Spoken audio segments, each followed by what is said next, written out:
The author of the New York Times Magazine report, Nathaniel Rich, joins me now from New Orleans. Nathaniel, thanks for being with us. Your report focuses on the time period between 1979 to 1989. Explain the significance of that time period for climate change.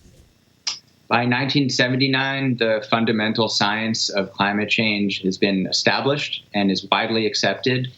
And within the U.S. government, people begin talking at the highest levels about policy solutions. And the story is the story of several politicians, activists, and scientists who tried to move the issue from the realm of science and scientific reports to global policy. And by the end of the decade, a global treaty was in hand, or the framework for one.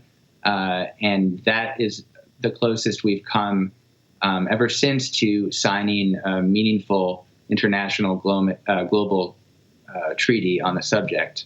And so it tells the story of how that came to be and how it failed. Well, it's such a fascinating piece. And as you know, the issue of climate change has become incredibly politically charged. Some say that we need tighter environmental regulations. Others question the very science behind climate change, even some people calling it a hoax. Help us understand the various arguments.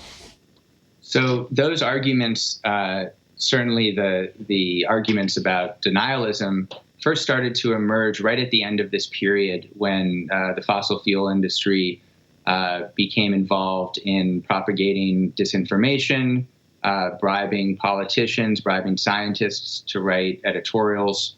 And ultimately, that ended up in this position of denialism, which to this day has a grip on the Republican Party, even long after the largest oil and gas companies don't dare anymore to make these arguments.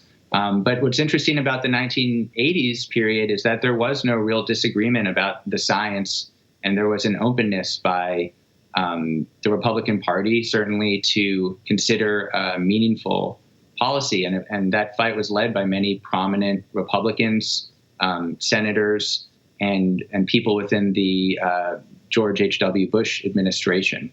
But yes, as of 1989, industry got involved and warped the entire position of one of our parties. Nathaniel Rich, thanks very much for your perspective. Appreciate it. Thank you.